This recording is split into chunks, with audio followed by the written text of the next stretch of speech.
Ayan, para bigyan po tayo ng mensahe ngayong umaga, ang OIC po ng City General Services Department. Ayan, Ma'am Fe Bas. Thank you, Vince.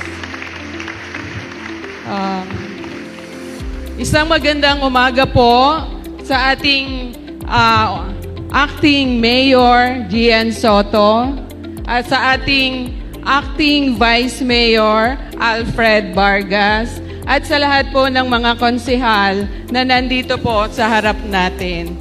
At sa lahat po ng mga department heads na nandito ngayon at sa lahat ng aking mga kapwa kawani sa pamahalaan ng Lungsod Quezon.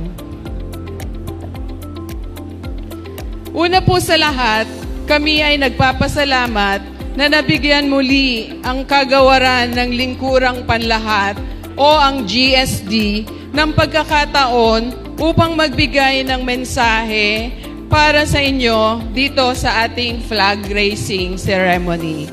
Nais ko pong gamitin itong pagkakataon upang ilahad sa inyo ang mga naging significant accomplishments ng aming departamento mula taong 2022 hanggang sa kasalukuyan. Katulad na lamang po ng partisipasyon ng GSD sa nakaraang 2022 national and local elections, GSD in collaboration with the City Treasurer's Office spearheaded the provision of transport services. Nais ko po pala kayong anyayahan na panoorin yung aming inihandang slides para mas lalo nyo pong ma-appreciate yung sinasabi ko dito sa harap. The city government entered into a memorandum of agreement with various Quezon City Jeepney Operators and Drivers Association during the last election period. A total of 500 units of PUJs with drivers from 12 JODAs were contracted at nabigyan po sila ng pagkakataon na magkaroon po ng additional income at tumulong sa pag-transport ng ating mga guro at election officers. Gusto ko rin pong ibahagi sa lahat na may ongoing project po ang Lungsod Quezon na ang tawag po ay Enterprise Asset Management System na may layunin na ma-modernize at ma-update ang ating talaan ng paggamit at pag-account ng mga movable and fixed assets of Quezon City local government. Nagkaroon na po ng iba't ibang activities para po sa implementasyon ng Enterprise Asset Management System simula nitong January 20, 2023. Tulad na lamang po ng kick-off meeting, IBM Maximo Navigational Training, IBM Maximo Implementations Methodology Presentation, Process Flow and Data Migration Workshop, at clarification meetings and data gatherings. Sa ngayon po, patuloy po ang ating data migration para sa project na ito. Ang ating projected actual run or paggamit po ng nasabing system ay magaganap ngayong June 2023. Naway maging successful po ang implementasyon ng ating Enterprise Management System. Bilang ang GSD po, ang property custodian ng ating lungsod, kami po ay nag-conduct din ng mga sumusunod na seminars.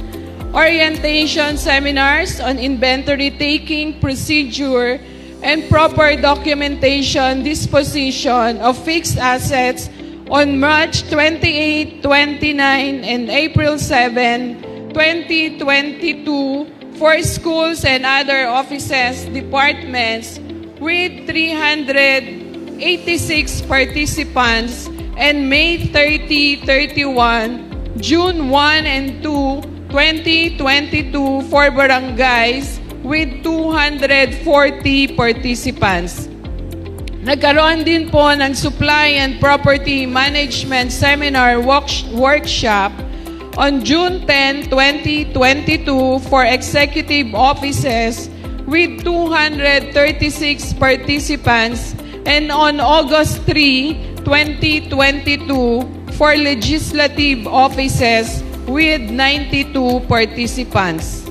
As part of the responsibility of the GSD to remind all designated records officers, custodians of this city, about the importance of proper disposition of their respective records, the GSD, along with the National Archives of the Philippines, conducted an orientation briefing on records disposition administration for Quezon City government last July 13, 2022, which was attended by 149 participants. Para po mas lalong makapagbigay ng maayos na serbisyo para sa ating mga transacting public, ang GST po ay nag-conduct rin ng Customer Service Seminar for Frontliners last January 14, 15, 21, and 22, and February 4, 2023 para sa ating mga security and janitorial personnel kasama ang mga organic frontline employees ng aming kagawaran. Isa din po sa significant accomplishment ng GSD ay ang aming pag-conduct ng disposal ng ating valueless records and unserviceable properties.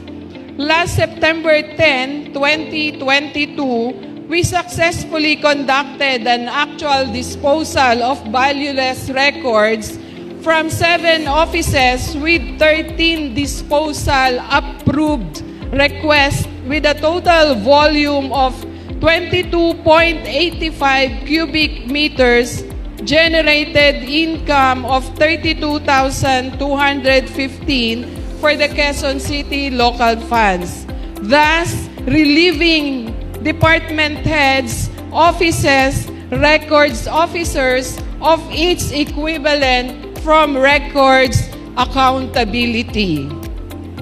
And on September 21, 2022, we conducted an auction sale of unserviceable properties like motor vehicles, furniture and fixtures, IT equipment, hospital equipment, and others. Generated income of 4,200,000 for the Quezon City local funds. The GSD was also tasked to facilitate the donation of city-owned motor vehicles which are already distributed, issued, utilized by national offices and barangays of Quezon City. To date, the resolution covering the donation of 142 ambulance units was already approved through resolution number SP 9189 series of 2023, while other proposed resolution for other motor vehicles are for review and endorsement to appropriate committees.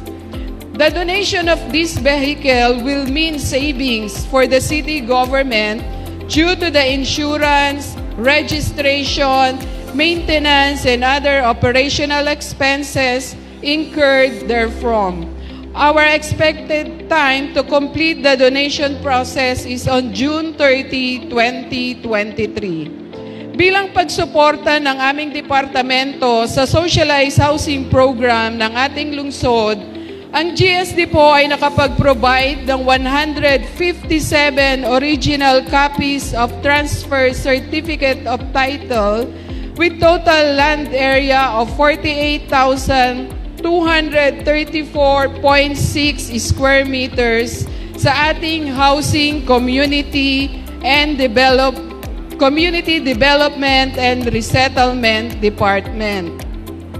As part of our mandates to manage the buildings and grounds with the Quezon City Hall compound, we provided a breastfeeding station in every building within the City Hall premises, installed Christmas decorations last November 22 with the assistance of City Architect Department, Task Force Streetlight, Parks Development and Administration Department, at Tourism Department.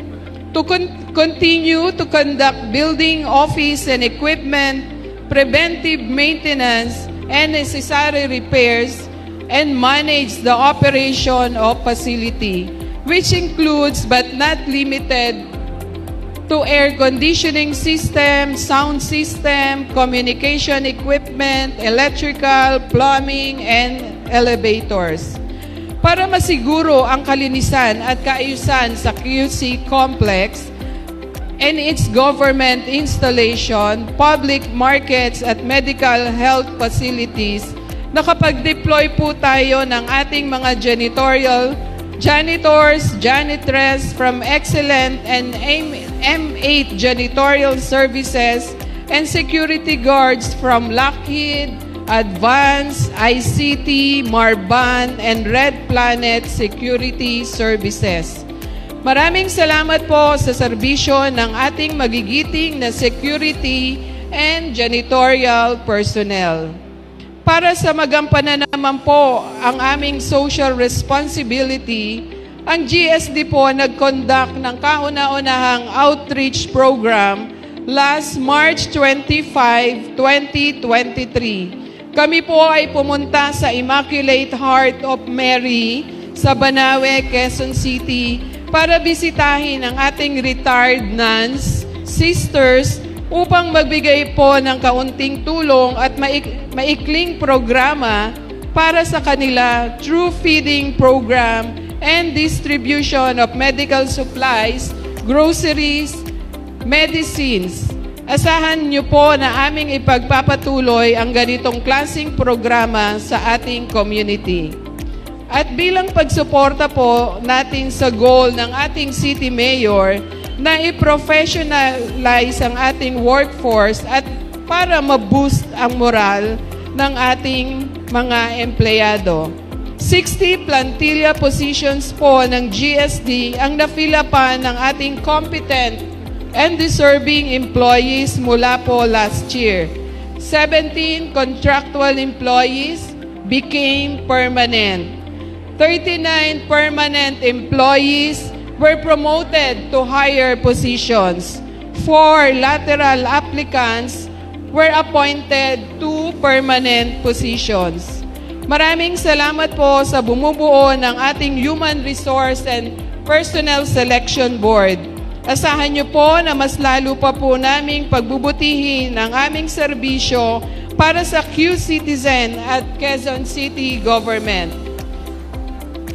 Upang mas lalo pang maitaas ang antas at kalidad ng mga services ng ating lungsod, ang GSD po ay may mga upcoming programs and projects para ngayong taon at sa mga susunod na taon. Tulad na lamang po ng proposed improvement ng multi-level parking, mag-i-install po kami ng paving blocks and turf grass outside of its perimeter area para sa motorcycles and bicycles. Magko-construct din po tayo ng all-gender comfort rooms at driver's lounge sa ating multi-level parking building. At hopefully, magkaroon po tayo ng fully automated ticketing and payment system kung saan pwede pong malink ang QCID ng Quezon City government employees and Q-citizens. Tayo rin po ay mag-i-install ng wayfinder sa labis ng Quezon City Hall compound para mapadali at maging convenient po para sa ating mga transacting public at guests ang paghahanap ng location na ninanais nilang puntahan within the premises and perimeter of the Quezon City Hall compound. Mag-i-install din po tayo ng fire exit door alarm system sa lahat ng floors ng bawat buildings upang mapigilan o maiwasan po unnecessary usage of fire exit doors. Tayo rin po ay mag-i-install ng lightning arresters sa 17 buildings ng Quezon City Hall compound upang mapigilan o maiwasan po nito ang mga harmful electrical surge and possible fires caused by lightning entering a structure via wires and pipes at maprotektahan ang ating mga equipment. At para makapag-provide po tayo ng green and cost-efficient transport support, isa po sa project ng GSD ay ang magmungkahe na bumili ng electric vehicles. Yan po ay ilan lamang sa mga programa at proyekto which are being initiated ng aming kagawaran. Naway ang mga nabanggit ko po ay katuparan naming lahat.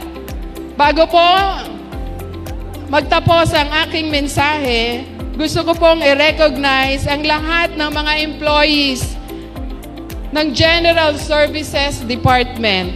Lubos po akong nagpapasalamat sa inyo. Patuloy po tayong magtulungan upang magampanan natin ng mahusay at maayos ang ating tungkulin na magbigay ng general services support sa Quezon City Government to serve the public better. On behalf of the GSD employees, taos-puso po kami nagpapasalamat sa suporta sa aming departamento ng ating mahal na Mayor Joy Belmonte, Vice Mayor Gian Soto, sa ating City Administrator, Sir Mike Alimurong, sa ating Chief of Staff, Ma'am Weng Makataw, sa ating mga konsehal at sa lahat ng opisina na tumutulong sa amin upang magampanan namin ang aming mandato. As I end my speech, I would like to share this Bible verse from Hebrews chapter 13, verse 16.